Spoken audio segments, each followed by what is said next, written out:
Okay, this is part 3 of our resistor circuit analysis. If you haven't watched parts 1 and 2, I would encourage you to do that. I've given a brief summary of what we found out so far. This is our circuit with R1, R2, R3, and R4. And I've listed what we found out about R1. We know that its resistance is 8 ohms. We found that the current flowing through it is 3 amps.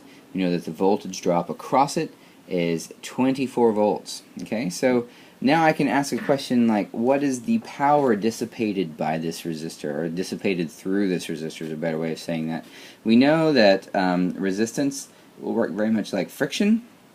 That is to say, heat will be generated, right? This is what toasts your bread. This is what makes your phone get hot and your computer get hot when you're charging them, or when you're discharging them. So we know that there's going to be an energy loss in each of these resistors. There's going to be an energy per unit time, which is power. And we want to know how much power is dissipated through or in the resistors. So we've got a formula for that, which is the power is equal to VI. Using Ohm's law, that is V is equal to IR, we can come up with some other forms of this. I squared R, which is possibly the most useful one, maybe. We can also solve or solve Ohm's law in terms of I, and we can get V squared over R. All of these are equivalent expressions. So let's just do the example here with R1.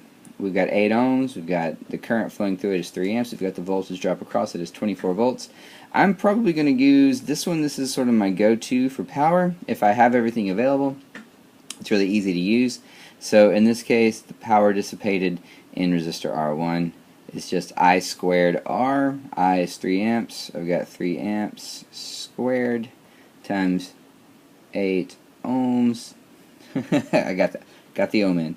It's going to be 9 times 8, which yields 72. And what are the units here? What are the units of power? Joules per second. That is to say, a watt. Right?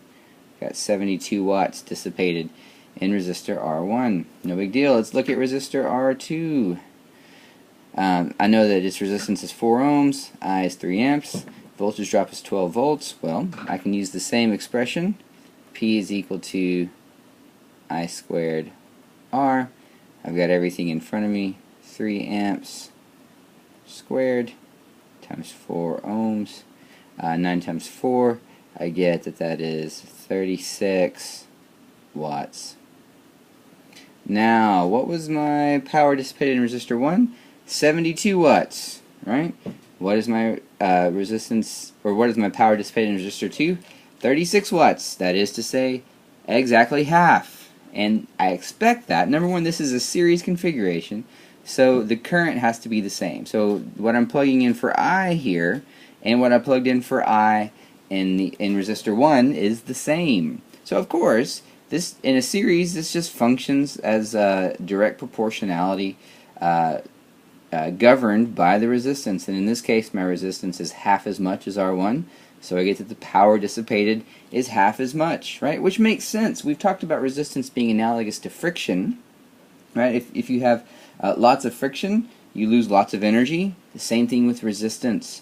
If you have lots of resistance, you lose lots of energy. So the power dissipated is proportional to the resistance. Alright, let's look at the next one. Alright, moving on to R3. We can do this. Let's do this one in all the different ways, just to show you how they are equivalent. I've got P, let's use the one we've been using, I squared R. Right? In this case, that's 1 amp squared times 6 ohms.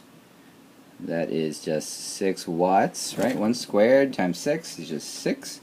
I can also use equivalently power is equal to VI. Well, the voltage across that loop is 6 volts, right? That's the voltage that R3 quote-unquote sees. So I've got 6 volts times 1 amp, and I get 6 watts as I have to. The other one available to me is power is equal to V squared over R. V again is 6 volts, so I've got 6 volts squared over R, which is 6 ohms. Well, one of my 6 volts that's squared The number is going to cancel, and what I get out of that is 36 over 6, or 6 watts, as it has to be, right? It's a good sanity check, but of course it has to be. Now let's look at the next one, the last one. R4 is 3 ohms. Sorry, the voltage here is also 6 volts. I'm just going to go to my standard I squared R. It's what I normally use, 2 amps squared. I should say it's what I normally use if I have everything available to me. Obviously, if you don't have everything available, you've got to pick the equation that gives you what you do have. But you should also see that by Ohm's law, if you have 2 of these things available, you probably have the third as well. So I've got 2 amps squared times 3 ohms. That's 4 times 3. I get 12 watts. Not 12 volts, 12 watts. Alright, and we are done with this circuit. Resistor circuits are not that big a deal as long as you can reduce them to equivalent resistance. We'll see examples later where you can't. We have to use Kirchhoff's laws.